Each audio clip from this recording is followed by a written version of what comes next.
Hi, good evening, YouTube audience. Um, Today was a crazy day in the United States. Today, something unspeakable happened. Uh, a bunch of Trump supporters came in and raided the United States Capitol. Not only did they raid the United States Capitol, they desecrated it with racist insignia. Guys walking around with the Confederate flag, waving it proudly down the sacred Capitol halls today. It was a mob scene. It was horrible. I just couldn't believe it what I was seeing on television. It was so shocking. It was absolutely shocking. And the fact that our president, Donald Trump, our 45th president, instead of condemning this violence, this egregious act, this level of interaction, he tells them this day will be remembered as a peaceful day. How do you say that as the 45th president of the United States? It makes no sense. It's absolutely ridiculous. A woman was shot inside the Capitol building during the riots and was rushed away. Later on, she was pronounced dead. God rest her soul. You know, a person had to got shot in order for what, to prove their point that Donald Trump lost the election in a fraudulent way. First of all, Donald Trump did not lose the election in a fraudulent way. He lost fair and square, and they did recounts after recounts after recounts, and the results still came back the same. Joe Biden beats President Trump for presidency of the United States. Absolutely ridiculous.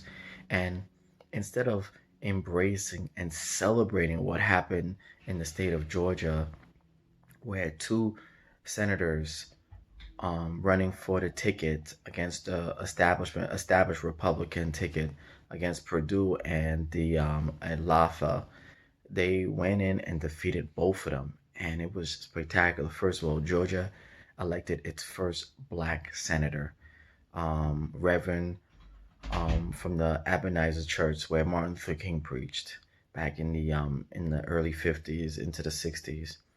It was amazing. Simply a fact, it was just amazing. Um, a lot of people, there were a lot of people out there that believed that Georgia was unable to elect two Democratic senators. But guess what? We proved the pundits wrong. We proved the critics wrong. The black vote is for real. People always underestimate the black vote. They always underestimate that we can't come together and do the right thing that benefits our race. Well, guess what? We did it last night. We came out in dozens and dozens and thousands and the millions. We came out and we voted Democrat, and we voted proudly for those two Democratic senators. And because of that, they won because of our votes, because of what we did. You know, Stacey Abrams, Killer Mike, hip hop community, they all galvanized. They all athletes like LeBron James, the WNBA, they all came together and they galvanized the black vote together with such force. And they came in and they voted, and because of that, we made history last night.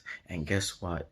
And because now we made history last night by winning the election, we have officially gained control of the US Senate. And guess what, Mitch McConnell?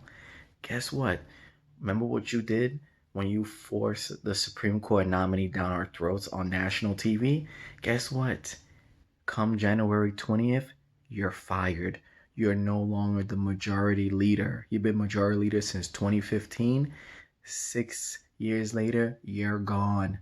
Now you're going to be the minority leader. Sorry, bruh. Bye bye. So speaking at this point, we're gonna have a brand new majority leader. We got 51 to 50 votes with Kamala Harris serving as the tiebreaker. That means we're gonna have progressive cabinet members in Joe Biden's cabinet. We're gonna be able to work with Republicans across the aisle to get the 60 votes needed in order to pass important, significant legislation that's gonna benefit the African American community. And I'm gonna say African American community first because us Black people, we showed up. We didn't sit at home. We voted. So guess what? It's time for us to get our reparations. So I hope with this new progress that we get what we deserve. And I'm hoping we get what we deserve. And because we work too damn hard in this country not to get nothing. So and speaking of that, with the 51 votes, minimum wage, because right now in Georgia, the minimum wage is $7.25, which is absolutely ridiculous. They're following the federal standard of 7.25. It's been 7.25 since George W. Bush helped raise it with the Senate back in 2009. We're in 2021 and the minimum wage is still 7.25. So it passed, the Minimum Wage Act passed the House of Representatives. And guess what? Mitch McConnell, who was the old Senate Majority Leader, refused to bring it up for a vote. Guess what? The new Majority Leader um, is gonna bring it up for a vote. And guess who it benefits? It's gonna benefit every single American across the country.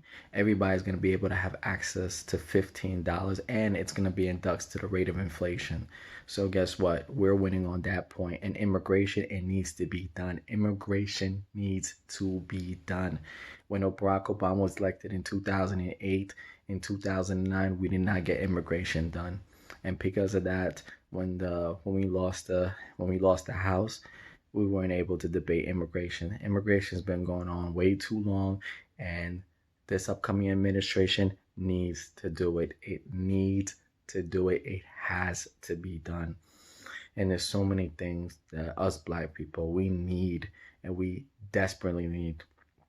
And I'm asking the Joe Biden administration, I'm asking the two Democrats that was elected from Georgia, I'm asking the House of Representatives to please do the right thing by Black folks across the country because we did right by you by making sure you got elected. Please represent us, the Black electorate. Please represent us and do what you can for us because we need you as much as you needed us. We need you because our country right now is greatly divided. There's an animosity in the air, and we need you to fix it. May God help us all. And with the insurrection that happened in the Capitol, we're hoping that liberty is restored again, that this never ever happens again. I rebuke those raiders, that insurrection that occurred earlier, those fiends that decided to invade a sacred place. I rebuke them in the name of God, in the name of Black Jesus. At the end of the day, you know, the United States will restore order. We will certify the presidential election as soon, and Joe Biden will officially be declared president-elect and officially be sworn into office on January the 20th, 2021. May God bless this country. May God bless America. And may God bless you, YouTubers. I love you guys. Thank you for your ongoing support and commitment. I love you guys so much. And thank you. Thank you so much. Peace.